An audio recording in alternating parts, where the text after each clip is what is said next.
Welcome friends, welcome to our YouTube channel, and today we will be discussing about an important process that is called as fertilization.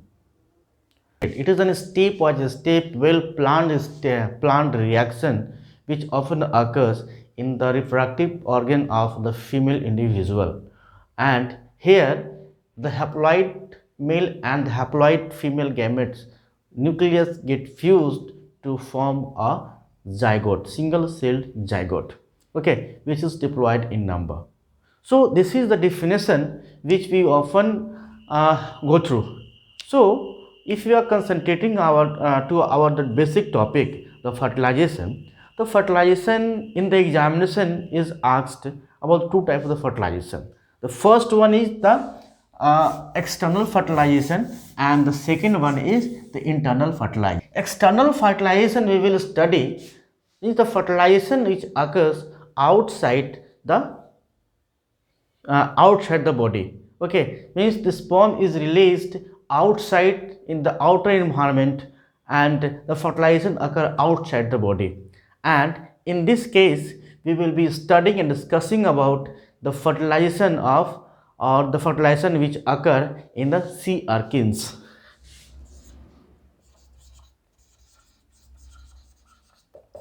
A lot of the question which has already been asked regarding the fertilization of the sea urchins, and in internal fertilization we will be talking about the human or the rat or the mice. So here we will be in this lecture right now we will concentrate ourselves toward the fertilization which occur in case of the human being. Okay, so if we were talking about the fertilization which occur inside the human beings, which is a sort of the internal fertilization, okay, so let us take a glance of the figure.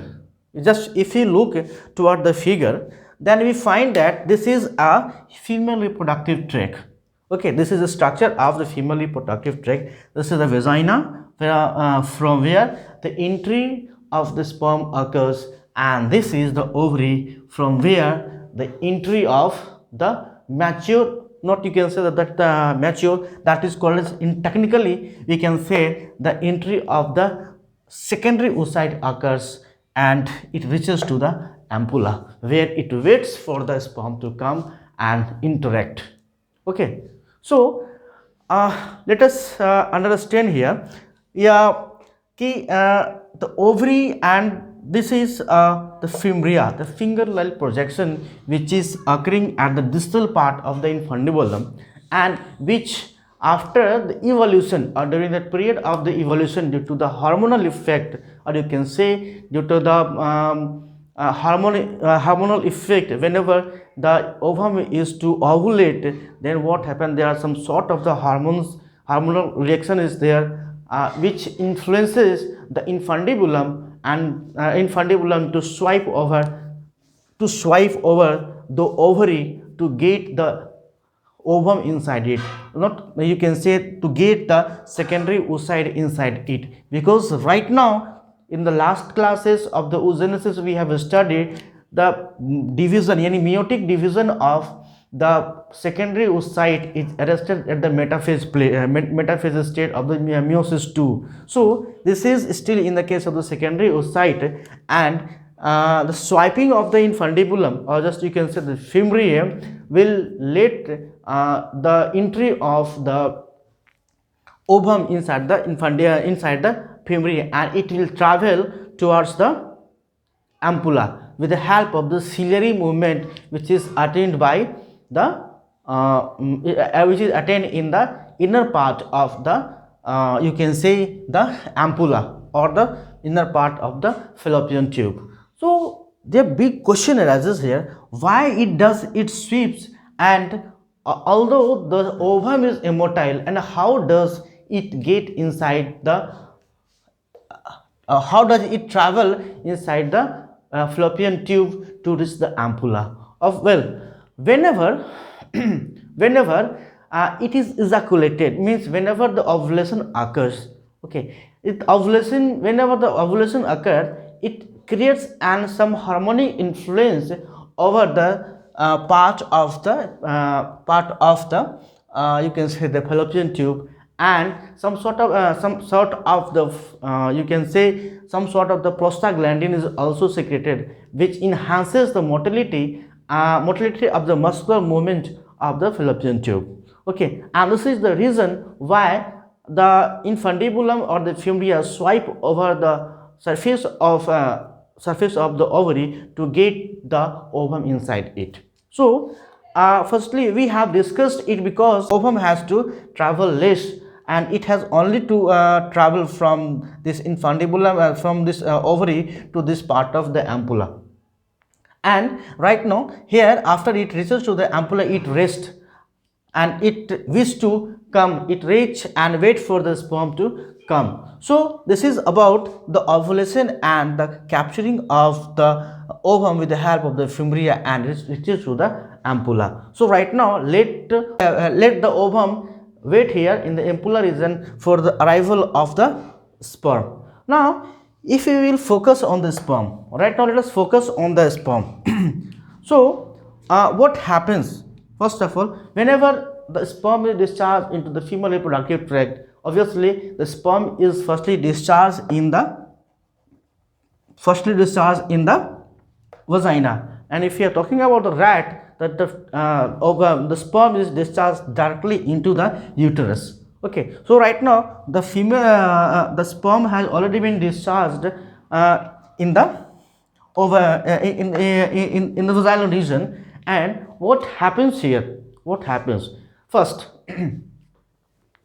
there is lots of content which is discharged along with the sperm. Okay, so let us take an account of all those substances which is generally discharged along with the sperm. So if you take an account, then we will find that the vasa deferens has the temporary storage of the sperm. Okay, and after during the ejaculation, during the coitus, okay, and during the coitus, what happens, the passage of the sperm occurs through the reproductive tract of the human beings, of the male individual, and it reaches to the female reproductive tract. Okay, whenever it is discharged, it is combined up with the secretion of that you can say the prostate gland as well as seminal vesicles. So let us take an account of all those things.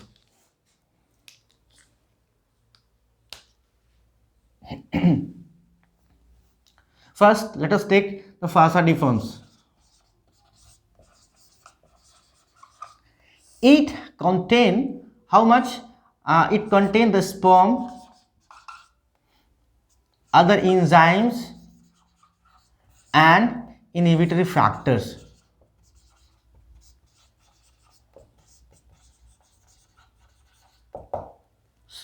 First. Second, it also contain the sperm contain the secretions from the seminal vesicles.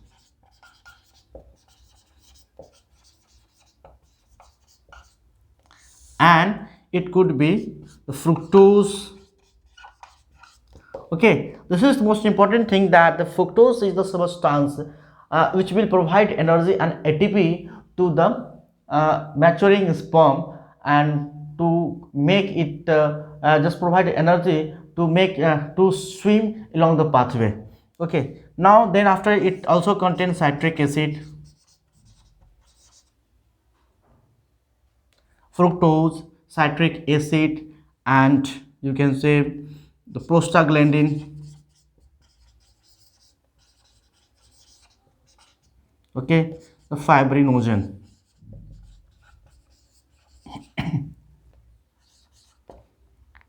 Okay, so this is the substances which is present in the seminal vesicles. Now let us take an account of the prostate gland. And this prostate gland will account for the milky appearance. Milky appearance of the semen, and it may contain the calcium ion plus phosphate ion as well as citrate. Okay, and it will also contain some amount of uh, you can say the clotting factors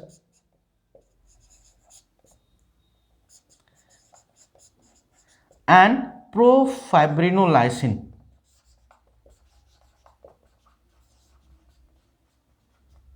So these are the content, these are the content which is often discharged into the vagina. Okay, now what happens, the vasa, the concentration, the content of the vasa only contain the 10%, the semen content the 60%, and the 30% is the constituent of the prostate gland, and trace amount of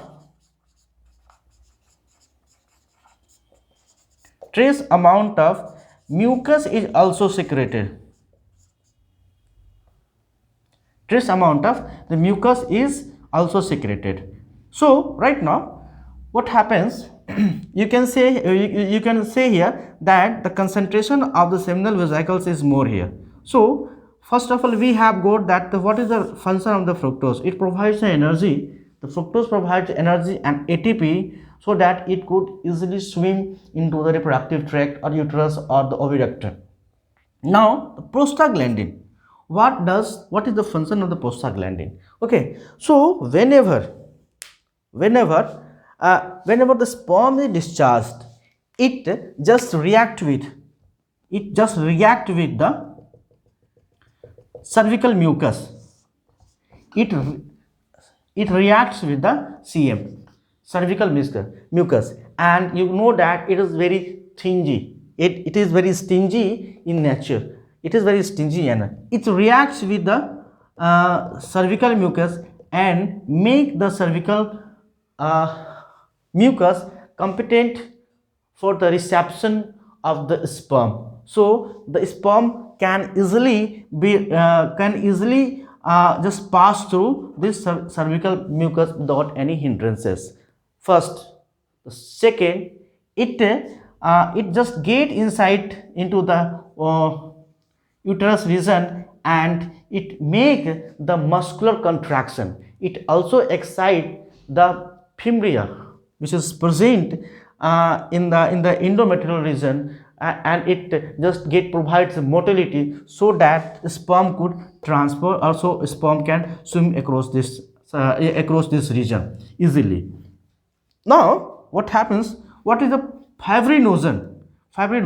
Whenever the sperm is discharged, and whenever it is first of all, whenever it is present in the vasa deferens, it is in the suppressed state, and whenever it passes through all these channels, that is seminal vesicles and the prostate gland, the content make the sperm more thick, and some sort of the fibrin is also formed so that it could adhere along with the all other accessory substances which it got from the seminal vesicles and the prostate gland. Okay, next one is the profibrinolysin. After the sperm is discharged, first of all we will be taking in account of all those events in details, step by step. So right now we are here on the way of the sperm discharge. Okay, what happens after it reaches to the vagina, what happens within the 15 to 30 minutes after the discharge, what happens, the profibrinolysin starts to degrade the fibrin of the sperms through which it is adhered. So it degrades the fibrin through which it is degraded. Now the thick and the consistent sperm get more volatile, and now it gets its motility, and they starts to swim across the cervical mucus. Okay, so right now, okay, the process of from here the process of fertilization begins. Okay, and the process of fertilization begins. So this process of fertilization can be divided into some steps so that it will be very easier to us to understand. all those steps in a detail. Okay, so let us take in account the how many parts this fertilization could be divided. So according to my convenience, I have divided this process of fertilization in the three different parts. So if you are studying and if you are looking through all those chapters and books, that could be different. So this is my own way of presentation. So if we describe here about the types and the steps of the fertilization, basically we can divide it into three steps. First,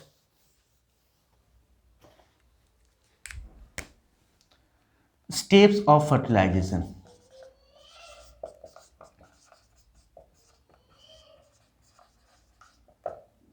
First is sperm preparation.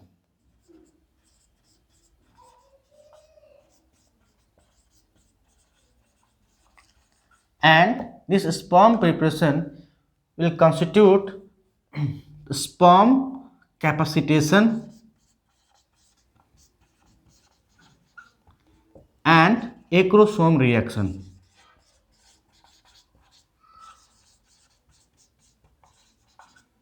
Okay, so this will involve the sperm preparation, means the sperm which is discharged over here would be prepared so that it can easily pass through the reproductive tract or the oviduct, so that it can easily meet or it can easily adhere with the surface of the ovum. Now second one is egg and sperm fusion. Okay, egg and sperm fusion. Okay, so after the sperm get its motility or get activated, it reaches to the region where small, yeah, you can say where the ova and you can say the ovum is waiting. Okay, so up to now from the acrosome region, up to now here the acrosome region. Okay, so the ovum, the you can say the sperm just digest with the help of the acrosomal secretion, and it digests the cumulus and accumulation outer surface of the ova. But whenever it reaches to the ovum outer region, that is ovum, just whenever it reaches to the zona pellucida layer, so it interacts with the egg surface, and it get interactive with the egg surface, and here the recognition occurs, and whenever it starts to penetrate through the zona pellucida membrane. And then after, what will happen after it penetrates, it get inside the ovum, a cortical reaction occurs.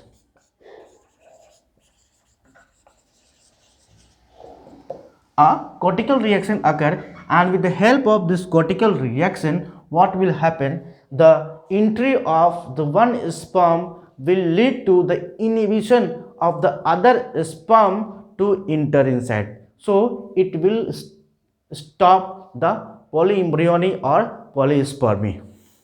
So this is the step which we will study about this process of the fertilization. So we have divided this process steps of the fertilization into three basic steps, and let us understand one by one. First, we will be talking about the capacitation. First of all, we will be talking about the capacitation. So what is capacitation? Capacitation means to provide the capacity of the sperm to fertilize with the ova or ovum. Okay, so what are the basic steps for the capacitation to occur? Okay, the capacitation occurs, okay, So what happens here, whenever it is discharged here, okay, it just passes through the cervical mucus and it reaches to the cervical canal and then to the uterus cavity. Okay, first thing. Okay, first thing. So what substances, what factors make the sperm which is present over here to travel to this region? Okay, what are those factors? Okay, so what are those factors? We will study that there are the three types of the taxis. There are three types of the taxics. Okay, through which it reaches to the ovum. First is the rheotaxics.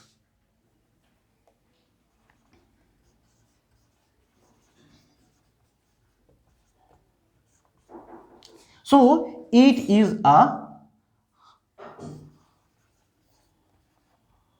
long way process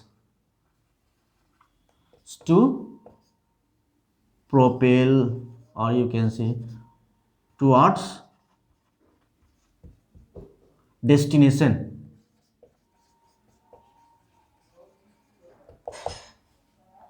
Rheotaxis. What happens after the coitus? After the coitus, after coitus, what happens? Some sort of after coitus, some sort of the fluid substances is secreted from the oviduct to the uterus. After coitus, some sort of the fluid substances is secreted from oviduct to the uterus, and and what happens, and the sperm over here, and the sperm over here senses this specific chemical substances present in the fluid which is secreted from the oviduct to the uterus. It senses, and with the senses, after sensing, it keep on moving and moving and moving towards the other part of the uterus. Means they keep on moving and it reaches to the fallopian tube. It reaches to the fallopian tube. Okay, it reaches to the fallopian tube, and it is get embedded in the epithelia of the oviduct. It get embedded into the epithelia of the oviduct. Okay, so right now let us understand here ki, first of all we have gone through that ki after the sperm is discharged and after 15 to 30 minutes all the fibrin is just all the fibrin which is present along with the sperm is get melted, or you can say it is destroyed with the help of the profibrinolysin, which was a secretion from the prostate gland. Okay, and now it get a little motility, it got its little motility, but still it is not completely motile. However, it travels a lot through this pathway, but it is not able to fertilize with the ovum. So it needs to be capacitized. Means the capacitation, without undergoing the capacitation, it is quite impossible for the sperm to fertilize. However, after the ejaculation of the sperm into this particular area, what happens? Some sperms are over there which could reach to this ovum within the 30 minutes of the time spent. But it isn't necessary that they will fertilize. No, it will not fertilize. वो कछुए और जो खरगोश की जो कहानी थी, okay, खरगोश पहुंच भी जाएगा जल्दी से, लेकिन क्या होगा कि वो उससे फर्टिलाइज नहीं करेगा. So it needs to be capacitized first, because those cells which are only capacitized will be able to fertilize with the ovum. Otherwise, no sperm will be able to fertilize with the ovum. So it needs to be fertilized. So what will happen if it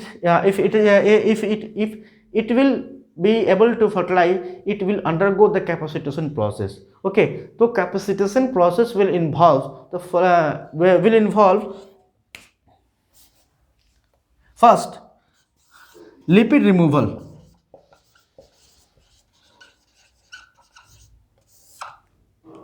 Okay, it will involve the lipid removal. Okay, there is a layer of the cholesterol which is present over throughout the part of the sperm. Okay, it is present over the part of the sperm. So whenever the lipid raft is removed, whenever lipid raft is removed and some sort of lipid or the cholesterol is deposited toward the inner portion of the sperm, inner head of the lower parts of the head of the sperm, and other is just get effluxed, means the cholesterol is effluxed from the surface of the sperm, and this will be mediated with the help of the albumin present in the reproductive tract or on the oviduct.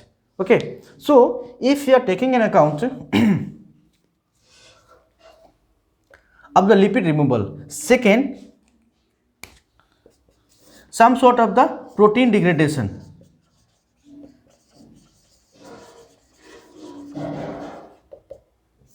A lot of protein is present on the surface of the sperm which necessarily needs to be removed, and whenever it is present in the oviduct it is also removed, and this is the reason why the sperm get capacitized. Okay, and without this removal and without the efflux of the cholesterol and some sort of the protein, the sperm could never be capacitized and will never get fused with the ovum. So there is a mechanism, there is a specific mechanism behind the capacitation and the activation of the sperm. So what is that? Let us understand with the diagram.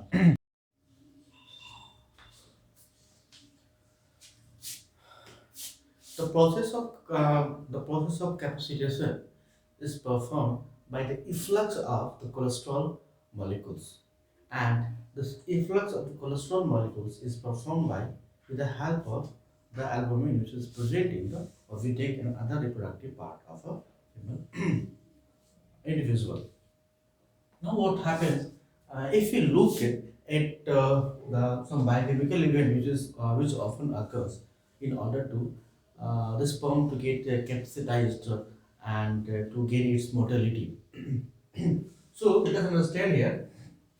So this is a cholesterol molecule, and this is a sperm surface. Since you can say that this is a membrane of the sperm, and this is the oviductal part of an human individual. So it is albumin is abundantly present in the female reproductive tract, and the cholesterol is enveloped. Our entire sperm is enveloped with the help of the cholesterol. So what happens whenever the cholesterol is get effluxed with the help of the albumin, then what happens, the other part of the body, other part of the sperm which is enveloped with the cholesterol get exposed, and after exposing it get its maximum affinity and it get more motile. And what are the basic reason to get the motility of the sperm? Let us understand with the help of a molecular event. So after the albumin binds on the surface of the sperm in order to efflux out the cholesterol, after it is done, what happens? Rapid efflux of the calcium, rapid efflux of the potassium ion occurs, and due to which the opening of the bicarbonate and the calcium channels occurs. What will happen after the opening of the bicarbonate and the calcium channel? Okay, the increase in the concentration of the calcium and HCO3, what will happen? It will activate the surface bound, means membrane bound adenylate kinase, and after the adenylate kinase is present of the sufficient quantity of the calcium ion, it will increase the concentration of the cyclic AMP, and the cyclic AMP will result in the increase in will activation of the protein kinase A. The protein kinase A phosphorylate the proteins which is present on the sperm tail, And in this way what will happen in this way what will happen, the phosphorylation, after the phosphorylation of the protein of the tail on the surface of the sperm, what will happen, that it will get its maximum activity. Okay, the proteins will be phosphorylate, which are generally responsible for the motility of the tail. Let us, if you are looking toward this reason, what will happen there, the increase in the calcium ion will lead to the increase in the dynein activity. Dynein is a motor protein which is found on the surface of the sperm tail. You know that the sperm is made out of the centriole, and the dynein is wrapped over there. After the increase in the concentration of calcium ion, the activity of the dynein becomes increased, and in this way the capacitation and the motility of the sperm is obtained. After the capacitation is performed, after the process of capacitation has been done, okay, after the process of capacitation has been done, it again, because this sort of the capacitation is not enough to fertilize with the ovum, so what will happen thereafter, in order to, in action of the progesterone which is secreted from the cumulus oviferous of the ovum, what will happen, it will enhance, it will activate, it will activate the cataspore protein, it will activate the cataspore protein which is present in the tail of the sperm. Okay, so after it get activated, the calcium channel just open and it utilizes the calciums of the cataspore. It utilizes the calcium of the reproductive tract, you can say that the oviduct, and it just gain in the function of motility. It is again occurred here. Gaining the function of the motility is again performed here, and this time what happens, the sperm get maximally motile, and this is called as the hyperactivation of the sperm tail. Okay, so what will happen, by the time it used to get more energy, it gets more power, and it travels toward the surface of the ovum with more vigorous speed. Okay, and those sperm which are not properly capacitized, they are not properly capacitized, they just follow a planar path. But those who are capacitized, they just flip more and just propel more, and they just move toward the toward the ovum more fastly. Now, after we get the things that the sperm is completely motile, the sperm has completely been capacitized. Means the sperm has now an affinity. A sperm has now an affinity to fertilize with the ovum. Okay, so what about the next? Next is what? Okay, so what are those factors? Suppose the sperm comes here, okay, and embedded in the epithelia of the fallopian tube. Okay, epithelium of the fallopian tube. After get capacitized, with the help of after it get hyper activation with the help of the opening of the channels present on the sperm tail, that is called the cat sperm. That means it is a sperm specific calcium channel present in the tail of the sperm. After it gets influx of the calcium leads to the hyperactivation of the sperm cell. Okay, so we have just already discussed, it get more hyperactivated and just tries to just keep on moving toward the destination, that is called this ovum. Now let us understand what are those factors which will compel this sperm to move toward the ovum only. Okay, why not it will keep on why not it will keep on moving toward this region only. Okay, so as we have discussed that as we have previously discussed, there are certain factors which are responsible and which helps in guiding the path of sperm to travel accordingly.